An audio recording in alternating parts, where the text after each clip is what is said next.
ہم سے گناہ کیوں ہوتے ہیں؟ کیا وجہ ہیں جس کی وجہ ان کی وجہ سے ہم سے گناہ سرزد ہوتے ہیں؟ ایک تو ہمارا یہ خیال ہوتا ہے کہ میں اب بالکل بند ہوں، اکیلا ہوں، کوئی مجھے دیکھ نہیں رہا، اب میں جو چاہوں موبائل پر دیکھوں، انٹرنیٹ پر دیکھوں، جس سے چاہوں بات کروں، کمرہ بند ہے، میں اکیلا ہوں، کسی کو پتہ نہیں۔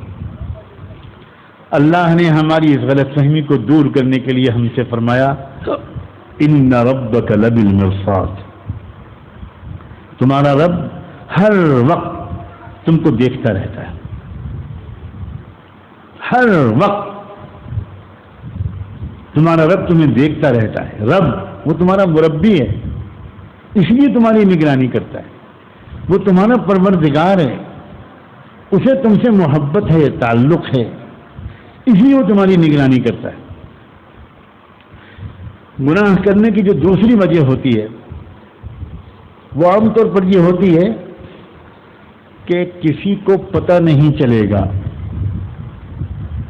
کوئی نہیں جان پائے گا کہ میں کیا بول رہا ہوں، کیا دیکھ رہا ہوں، کیا سن رہا ہوں، کیا سوچ رہا ہوں، کیا کر رہا ہوں، میں نے سب انتظام کر لیا، کسی کو پتہ نہیں چلے گا۔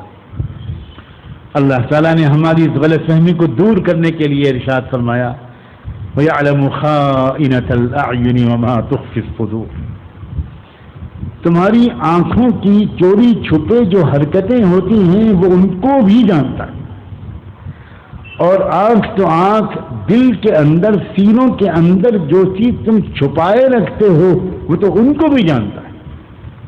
جو عمل تم کرو گے وہ کیسے نہیں جانے گا؟ جو تمہارے دل کے یادیں، احساسات، تمنائیں، جذبات، شوق، وہ سب بھی وہ جانتا ہے۔ اس غلط فہمی سے نکل جاؤ کہ کسی کو پتہ نہیں چلے گا۔ تیسری وجہ، آدمی یہ سوچتا ہے، ہم اور آپ، اللہ رحم فرمائے، کہ میں تو بالکل اکیلا ہوں، کوئی میرے ساتھ نہیں ہے۔ اللہ نے اس کا بھی جواب دیا، بھول گئے تم، وَهُوَ مَعَكُمْ أَيْنَمَا كُنْتُمْ، تم جہاں پر بھی ہو اللہ تمہارے ساتھ ہوتا ہے۔ تم ایسی جگہ نہیں ڈھونڈ پاؤ گے، یہ خیال دل سے نکال دو۔ اب جب آدمی کو یہ خیال آ جائے کہ اللہ میرے پاس ہے تو کیا وہ گناہ کرے گا؟ آدمی کو یہ خیال ہو کہ میرے باپ میرے پاس ہے، میری ماں میرے پاس ہے، کیا وہ گناہ کرے گا؟ انہی چیزوں کی یاد تو بٹھانا ہے گناہ چھوڑنے کے لیے۔ یہی تو چیزیں ہیں کہ اللہ میرے پاس ہے، اللہ میرے ساتھ ہے، اللہ دیکھ رہا ہے، میں اللہ سے چھپا نہیں سکتا۔ یہی تو چیزیں ہیں جن پر محنت کرنی ہے کہ یہ چیزیں عقیدے میں تو ہیں، لیکن یقین ان کا، استحضار ان کا یہ دل میں بیٹھ جائے۔ عقیدہ ہونا الگ چیز ہے اور اس عقیدے کا استحضار ہو جانا الگ چیز ہے۔ صرف عقیدہ بالکل کافی نہیں ہے گناہوں سے بچانے کے لیے۔ چوتھی وجہ، اللہ ہمارے علماء نفسیات نے لکھا ہے، جنہوں نے گہرائی کے ساتھ ہماری نفسیات کا مطالعہ کر کے ہمیں بتایا ہے کہ کیوں تم سے گناہ ہوتے ہیں۔ یہ ان کی زندگی بھر کے غور و فکر کا خلاصہ پیش کر رہا ہوں۔ فرمایا کہ جب انسان ایک ڈھیٹ اور نڈر بن جاتا ہے، بے حیا اور بے خوف بن جاتا ہے، تب پھر گناہ کرتا ہے۔ بعض اولادیں اپنے ماں باپ کے سامنے اتنی ڈھیٹ اور بے ادب بن جاتی ہیں کہ وہ اپنے ماں باپ تک سے یہ کہنے لگتی ہیں کہ آپ میرا کیا بگاڑ لیں گے، جو کرنا کر لیں، میں اپنا راستہ نہیں چھوڑوں گا، میں فلاں کی دوستی نہیں چھوڑوں گا، میں فلاں سے جو میرا رشتہ ہے میں اس کو نہیں توڑوں گا، جو کرنا ہے آپ کر لیں۔ جب کوئی بندہ یا بندی ڈھٹائی اور بے حیائی کے اس مقام پر پہنچتا ہے کہ وہ اپنے رب سے یہ کہنے لگتا ہے کہ جو کرنا ہے کر لیں، میں گناہ نہیں چھوڑوں گا، اللہ رحم فرمائے۔ اللہ تعالیٰ جواب دیتے ہیں فانتظر، ٹھیک ہے انتظار کرو، میں بھی انتظار کر رہا ہوں، آؤ گے تم ایک وقت میرے پاس. ان اخذہ علیم شدید ان بطش ربک لشدید. پھر جو میں پکڑوں گا تو پھر تم چلاؤ گے، چیخو گے، بھاگنے کا راستہ ڈھونڈو گے. این المفر، کبھی بھاگنے کا راستہ نہیں ملے گا. تم مجھے چیلنج کر رہے ہو، تم یہ کہہ رہے ہو کہ آپ کو جو کرنا ہو کر لیجیے. اللہ اکبر.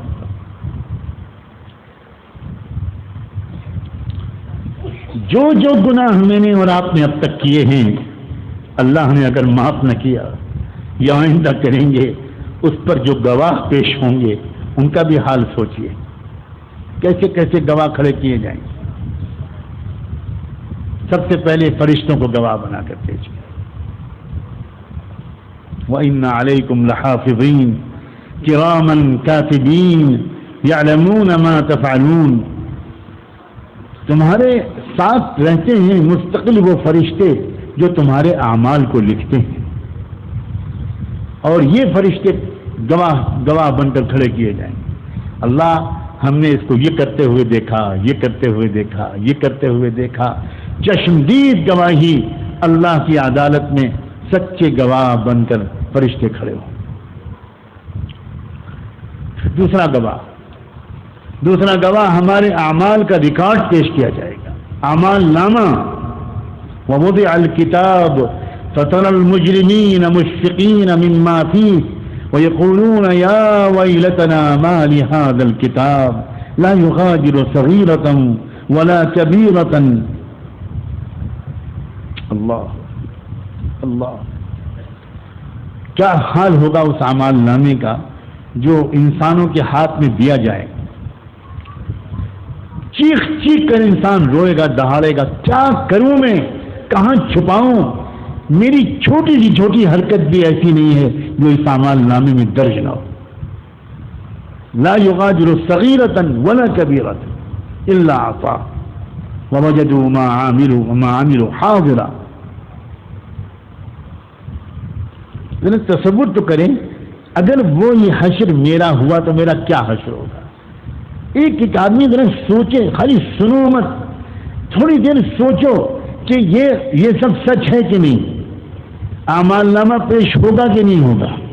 اللہ نے اپنی کتابوں میں کہا، نبیوں نے کہا، کیا ہم کو اس کے بعد بھی اس کے بارے میں شک ہے کہ ہمارا ایک ایک عمل لکھا جا رہا ہے اور پیش ہوگا. فرشتے بھی گواہ، اعمال نامہ بھی ہمارے ہاتھ میں دے دیا جائے گا. لو پڑھو، اقرا کتابک کفی بنفسک اليوم علیک حسیبا.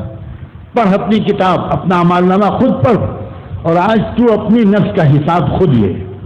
دیکھ ہم تیرے ساتھ جو معاملہ کرنے جا رہے ہیں اس میں کوئی زیادتی ہے تیرے ساتھ. تیسرا گواہ، جو بھی گناہ ہم کریں گے زمین کے کسی حصے پر کریں گے، وہ کمرے میں کریں، سفر میں کریں، حضر میں کریں، بازار میں کریں، فون پر کریں، گفتگو کے ذریعے کریں، آنکھوں کے ذریعے کریں، معاملات کے گناہ ہوں، شرمگاہوں کے گناہ ہوں، بے حیائی کے گناہ ہوں، بے ادبی کے گناہ ہوں، بدتمیزی کے گناہ ہوں، ظلم کے گناہ ہوں، ماں باپ کے ساتھ بے ادبی ہو، بیوی بچوں کے ساتھ زیادتی ہو، کوئی بھی ہوگا تو کسی نہ کسی زمین کے ٹکڑے پر اللہ تعالیٰ اس زمین کو بھی گواہ بنا کر کھڑا کر دیں گے. یومئذ تحدث اخبارها. زمین بولنے لگے گی، اللہ ذرا میری بھی سن لیجئے، بہت دن میں چپ رہی ہوں، میرے اوپر رہ کر اس بندے نے زنا کیا، اس نے جھوٹ بولا، اس نے شراب پی، اس نے یہ بے حیائی کا کام کیا، یہ معاملات کا دھوکہ کیا، ماں باپ کو برا بلا کہا، کسی غریب یتیم کو دھکا دیا، کسی کا دل دکھایا، کسی کا حق مارا، سب کچھ میرے اوپر کیا ہے، میں گواہ ہوں. اتنے بہت سارے عجیب و غریب گواہ جن کو کوئی چپ نہیں کر سکتا، جن کو کوئی خرید نہیں سکتا، جن پر کوئی دباؤ نہیں ڈالا جا سکتا. ابھی ان گواہوں سے چھٹی ملے گی کہ اور کہیں اور سے گواہی شروع ہوگی، اور وہ کہاں سے ہوگی؟ ہمارے بدن کے ایک ایک عضو سے. حتی اذا ما جاؤوها شہد علیہم سمعهم وابصارهم وجلودهم بما كانوا يعملون.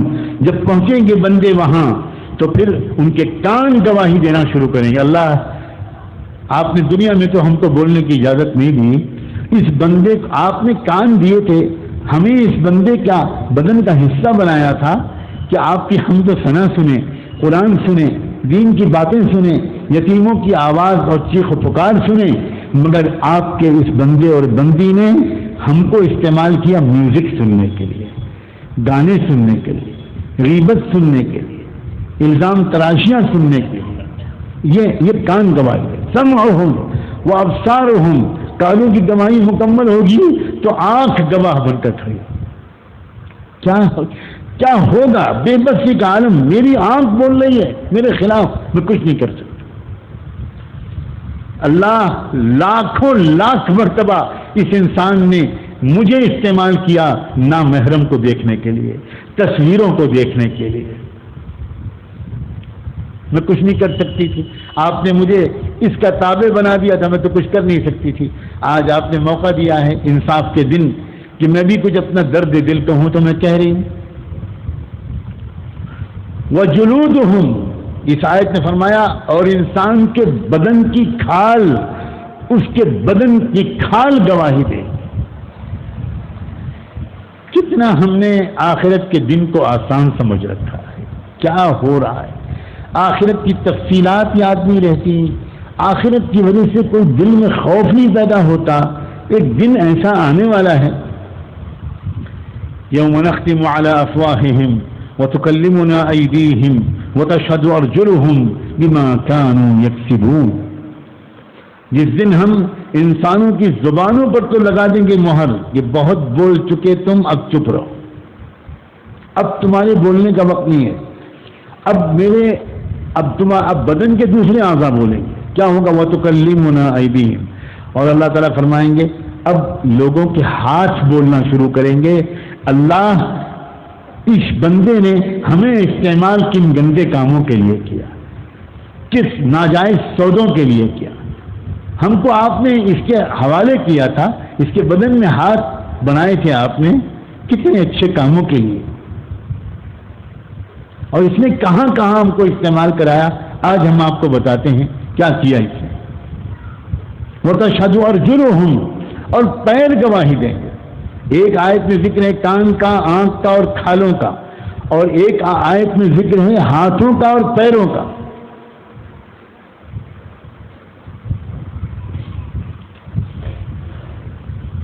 اللہ اکبر، اللہ تعالیٰ ہمیں اس غفلت سے چھٹکارا عطا فرمائے۔ موت اور آخرت یاد رہے تو گناہوں کا چھوڑنا آسان ہو جاتا ہے۔